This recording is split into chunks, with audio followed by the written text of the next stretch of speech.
డబ్బు, అనారోగ్యం, ఉద్యోగం, వ్యాపారం, అప్పులతో బాధపడుతున్నారా? మీకోసమే launch your future programme. So ఇప్పుడైతే అందరికీ ఉన్న సమస్య ఏంటి అంటే లవ్. అబ్బాయిలు అలాగే సఫర్ అవుతున్నారు, అమ్మాయిలు అలాగే సఫర్ అవుతున్నారు. ఇక్కడ వన్ సైడ్ లవ్ ఉంటుంది, టూ సైడ్ లవ్ ఉంటుంది. ఇంకా ట్రయాంగిల్ లవ్ స్టోరీస్ గురించి అయితే చెప్పనవసరం లేదు, కౌంట్లెస్. Okay, what ever. ఈ లవ్స్ ప్రాబ్లం నుంచి బాగా స్ట్రెస్ అవుతున్న వాళ్ళకు కూడా అనూహ్య గారు చక్కటి టిప్స్ ఇస్తారు, అవేంటో తెలుసుకుందాం. సో మీరు హ్యాపీనెస్ మైండ్ఫుల్నెస్ కోచ్ కాబట్టి ఇది ప్రతి ఒక్క మనిషికి ఇంపార్టెంట్. హ్యాపీ అనేది చాలా ఇంపార్టెంట్. దాంతోనే వాళ్ళ హెల్త్ డిపెండ్ అయి ఉంటుంది, హ్యాపీతోనే హెల్త్ డిపెండ్ అయి ఉంటుంది. ఈ మధ్య కాలం చూస్తుంటే ఏజ్తో సంబంధం లేదు, ఒక చిన్న స్కూల్ ఏజ్ నుంచి కూడా love love love love love. దానికి కూడా ఆ తెలియని వయసు నుంచే స్ట్రెస్ అనేది స్టార్ట్ అవుతూ ఉంది.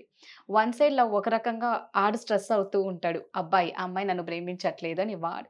సో రకరకాలుగా ప్రేమ గురించి, స్ట్రెస్ అయ్యే వాళ్ళ గురించి ఇది ఇంపార్టెంట్. కాబట్టి వీళ్ళు ఎలా స్ట్రెస్ నుంచి బయటికి రావాలి, ఇది ఎక్కువ అయిపోయి సూసైడ్లు చేసుకోవడం, ఒకరినొకళ్ళు చంపుకోవడం, యాసిడ్ దాడులు, ఇంకా రకరకాలుగా జరిగేది మేబీ దీనివల్లేనేమో అనిపిస్తుంది. సింపుల్గా ఒక ముక్కలో పెట్టాలంటే బ్రేకప్స్ చాలా ఫ్యాషన్ అయిపోయింది కూడాను. అది ఇప్పుడు ప్రెసెంట్ దాంట్లోని అది అమ్మాయిలనే చెప్పలేము, అబ్బాయిలనే చెప్పలేము, రెండు పక్కల కూడాను ఒకేలా ఉంది. మీరు అన్నట్టు చిన్న పిల్లల నుంచి కూడాను, స్కూల్స్ నుంచి కూడా స్టార్ట్ అవుతుంది. సో మైండ్ఫుల్గా బ్రేకప్ని ఎలా డీల్ చేయాలి అనేది నేను కొన్ని చెప్తాను. కరెక్టే, బ్రేకప్ అనేది అయినది చాలా బాధాకరమైన విషయం. ఎందుకంటే ఒక ఇద్దరు వ్యక్తులు కలిసి వాళ్ళ టైం, ప్లేస్ని షేర్ చేసుకుంటారు, టైం స్పెండ్ చేస్తారు, వాళ్ళకి చాలా మెమరీస్ ఉంటాయి, కలిసి చాలా దగ్గరలో తిరగడం అది అంతా ఉంటూ ఉంటుంది. ఎస్పెషల్లీ కొంచెం పెద్దవాళ్ళు వచ్చినప్పటికీ ఇలా తిరుగుతూ ఉండటం వల్ల ఇంత అలవాటు అయిపోతారు మనుషులు, ఒకరికొకరు కలిసి ఉండటం అనేది అంత అలవాటు అయిపోయి సడన్గా ఆ మనిషి ఆ జీవితం నుంచి వెళ్ళిపోయినప్పటికీ వాళ్ళకి ఏం చేయాలో తెలీదు, అంత ఖాళీగా అనిపిస్తూ ఉంటుంది. ఒక పెద్ద హోల్ వాక్యూమ్ అనేది క్రియేట్ అయిపోతూ ఉంటుంది. సో అందుకని కరెక్టే, కానీ ఇది మనం ఎలాగ యూటిలైజ్ చేసుకుంటాము ఈ సమయాన్ని అనేది చాలా ఇంపార్టెంట్. ఇది మనం జీవితంలోని ముందుకు వెళ్ళడానికి ఉపయోగించుకుంటామా ఈ సమయాన్ని, అది అని ఇదంతా అయింది కరెక్టే. అన్నిటికన్నా ముఖ్యమైనది ఏంటంటే వాట్ ఈస్ నెక్స్ట్, తర్వాత ఏంటి, మనం జీవన విధానం ఏంటి అది అని. నేను కొన్ని చిన్న సింపుల్ టిప్స్ చెప్తాను. చెప్పడం ఈజీ, ఆఫ్ కోర్స్ పాటించడం అనేది కష్టం, కానీ ప్రాక్టీస్ చేస్తే కనుక ఖచ్చితంగా రిజల్ట్ అనేది ఉంటుంది. ఫస్ట్ ట్రిగ్గర్స్ అనేవి అవాయిడ్ చేయాలి. ట్రిగ్గర్స్ అంటే ఏంటి, ఇక్కడ మీ పాత జ్ఞాపకాలు, మీ పాత రిలేషన్కి గుర్తు తెచ్చే సంబంధించే వస్తువులు కానీ, ఫొటోస్ కానీ, మన ఫోన్లో ఉంటాయి కదా చాలా ఫొటోస్, వీడియోస్, అవన్నీ తీసేసేయండి.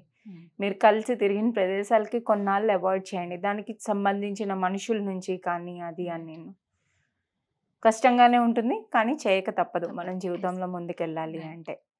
సెకండ్ ఏంటి అంటే కొత్త ట్రిగ్గర్స్ని పెట్టుకోండి. అంటే జీవితంలోని ఏం సాధించగలరు, మీకు ఉన్న స్కిల్స్ ఏంటి, టాలెంట్స్ ఏంటి, మీరు ఏమేమి బాగా చేయగలరు. ఇప్పుడు ఒక మనిషి కాదనగానే మీరు ఎందుకు పనికిరారు అన్న ఫీలింగ్లోకి వెళ్ళిపోకూడదు కదా. ఖచ్చితంగా మీకంటూ ఒక వాల్యూ ఉంటుంది, మీరు సాధించగలిగినవి కొన్ని ఉంటాయి, అవన్నీ ఒక లిస్ట్ రాసుకోండి. ఒక కొత్త గోల్ అనేది సెట్ చేసుకోండి. రోజు ఉదయం మీ డే ఎలా స్టార్ట్ చేస్తారు, డే ఎలా ఎండ్ చేస్తారు, ఒక కొత్త రొటీన్ అనేది, డైలీ రొటీన్ అంటూ ఉంటాం కదా, ఆ కొత్త డైలీ రొటీన్ అనేది పెట్టుకోండి. అయితే వీటన్నిటికన్నా ఇంపార్టెంట్ విషయం ఏంటి అంటే time is the best healer అంటూ ఉంటారు కదా. సో పేషెన్స్ కావాలి మనకి, అంత పేషెన్స్తో ఉండాలి మనం, దానికి హీల్ అవ్వడానికి ఇవ్వాల్సిన టైం అనేది ఇస్తూ ఉండాలి.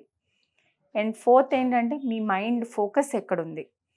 మనం ఎంత అవాయిడ్ చేసినా కూడాను సహజం, అది మానవ సహజం, మళ్ళీ మనకి ఆ పాత జ్ఞాపకాలే అన్నీ గుర్తొస్తూ ఉంటాయి. కానీ అలా వచ్చినప్పుడల్లా కాన్షియస్గా మీరు ఎఫర్ట్ పెట్టుకుంటూ, ఎందుకంటే మీకోసం మీరు డెసిషన్ తీసుకున్నారు ముందుకెళ్ళాలి అని, సో మీరు కాన్షియస్గా అవగాహన తెచ్చుకొని మళ్ళీ మీ మైండ్ని ప్రజెంట్ దీంట్లోకి తెచ్చుకోండి, మీ గోల్స్ మీద ఫోకస్ చేయటం అని. ఇవంతా ప్రాక్టీస్తోనే వస్తుంది, స్టార్టింగ్లో చాలా కష్టం ఖచ్చితంగా. ఇక్కడికి రావడానికి వాళ్ళకి టైం పడుతుంది, ఇది చెయ్యనీకి టైం పడుతుంది వీళ్ళకి. అంత తొందరగా బయట రియలైజ్ అయిపోయి వాళ్ళు చెయ్యనీకే టైం పడుతుంది, చాలా టైం పడుతుంది. పేషెన్స్ అన్నాను కదా, అందుకనే ఆ పేషెన్స్ తోని మిమ్మల్ని మీ మీద మీరు నమ్మకం కలిగి ఉండాలి. నేను ఇది చేయగలను, నా వల్ల అవుతుంది అని ఎప్పుడైతే మీరు ఇలా ఏదైనా ఇది సాధించగలరు అని నమ్ముతారో అప్పుడే మనలోని మార్పు అనేది మొదలవుతూ ఉంటుంది. అండ్ మన దగ్గర లేని దానికన్నా మన దగ్గర ఉన్న వాటికి గ్రాటిట్యూడ్ చెప్పాలి. మన చుట్టూ మనతో ఉండే మనుషులు, మీ ఫ్యామిలీ కానీ లేదా మీ క్లోజ్ ఫ్రెండ్స్ కానీ సాధారణంగా ఇలా అయినప్పుడు ఏం చేస్తారంటే అందరినీ అవాయిడ్ చేసేస్తూ ఉంటారు, ఒంటరిగా ఉంటారు. నా సజెషన్ ఏంటంటే ఒంటరిగా ఉండద్దు అసలు. ఆ టైంలో మీరు షేర్ చేసుకోండి, సపోర్ట్ తీసుకోండి, అవసరమైతే ప్రొఫెషనల్ హెల్ప్ తీసుకోండి బయటకు రావడానికి. లేదా మీ క్లోజ్ ఫ్రెండో, క్లోజ్ ఫ్యామిలీ మెంబరో, కజినో ఎవరో ఉంటారు కదా, వాళ్ళతో షేర్ చేసుకుంటే మీ మనసు అనేది కొంచెం బెటర్గా ఫీల్ అవుతుంది అంటే అవి చేయాలి. ఇవన్నీ కంపల్సరీగా చేస్తూ ఉండాలి. అండ్ గ్రాటిట్యూడ్, ఇందాక అన్నట్టు మన చుట్టుపక్కల ఉన్న వాళ్ళ కోసం మనం థ్యాంక్స్ చెప్పుకోవాలి. మనకు వదిలేసి వెళ్ళిపోలేదు కదా వాళ్ళు.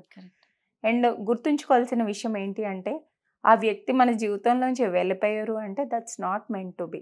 ఇప్పుడు వెళ్ళిపోతేనే బెటర్ కదా, తర్వాత కంటిన్యూ అయ్యి తర్వాత ప్రాబ్లమ్స్ ఫేస్ చేసే కన్నా ఇప్పుడు వెళ్ళిపోతేనే బెటర్. అండ్ ఒక్కసారి రివ్యూ చేసుకొని మీరు నేర్చుకున్న లెసన్స్ ఏంటి, దీనివల్ల కరెక్టే బ్రేకప్ అయింది అవ్వకూడదు, అది నెగిటివ్ విషయమే, కానీ దాని నుంచి మీరు ఏం నేర్చుకున్నారు అది అనేది మీరు అవగాహన తెచ్చుకుంటే చాలా హెల్ప్ అవుతుంది. అంటే ఫర్ ఎగ్జాంపుల్ మీ రిలేషన్షిప్లోని మీకు కావాల్సినవి ఏంటి, మీ వాల్యూస్ ఏంటి, మీరు ఎలా ఉండాలనుకుంటున్నారు, అది సెట్ అవ్వనప్పుడే కదా బ్రేకప్ అయ్యింది. సో ఇప్పుడు హ్యాపీనెస్లోని అంటాం అనమాట, ప్రతి మనిషి ఒక ఇద్దరు వ్యక్తులు హ్యాపీగా ఉండాలి అంటే వాళ్ళ వాల్యూ సిస్టమ్ అనేది కలిసి ఉండాలి.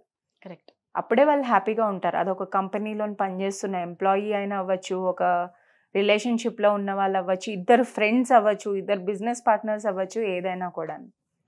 సో నేర్చుకున్న లెసన్స్ అనేవి రాసుకుంటే అవి హెల్ప్ అవుతాయి ముందుకి. సో ఏంటి అంటే నిజంగా ఆ టైంకి అఫ్కోర్స్ చెప్పేవాళ్ళు ఏం లే చెప్తారు అనుకుంటారు, కానీ ఒకటి మనం మారాలి, నాకు ఈ బాధ వద్దు అనుకున్న వాళ్ళు ఖచ్చితంగా ఫాలో అయితే మనలో మనకు నమ్మకం పెంచుకోవడం చాలా ఇంపార్టెంట్. అండ్ అన్నిటికన్నా ఇంపార్టెంట్ అంటే యాక్సెప్టెన్స్. ఇది మనకి ఇది ఉన్నది, అవును ఇది ఇంతే ఇలాగే ఉంది అని యాక్సెప్ట్ చేయాలి. యాక్సెప్ట్ చేసినప్పుడే మనం ముందుకెళ్ళగలం. అంతేగాని జడ్జ్ చేసి నాకే ఎందుకు ఇలాగ అయ్యింది, నా ఫ్రెండ్స్కి ఎవరికి ఇవ్వలేదు, నాకే ఎందుకు ఇలాగ అయ్యింది అంటే అది వేరే తోవలోకి వెళ్ళిపోతూ ఉంటుంది. Acceptance is the key for happiness. So అందుకే అండి ఎవరైనా సరే ఏది జరిగినా మన మంచికని ఒక అడుగు ముందుకు వేయడం బెటర్. ఏదొచ్చినా యాక్సెప్ట్ చేయడం అనేది నిజంగా మీరు అన్నది 100% కరెక్ట్. సూసైడ్ అనేది ప్రతిదానికి ఒక సొల్యూషన్ కాదు. సో అందరూ ఇలా కాన్ఫిడెంట్గా ఎవరికి వాళ్ళు కాన్ఫిడెంట్గా ఉండండి. Thank you so much. Thank you. Suman టీవీలో మీ పర్సనల్ అండ్ బిజినెస్ ప్రమోషన్స్ కోసం కింది నెంబర్కి కాంటాక్ట్ చేయండి.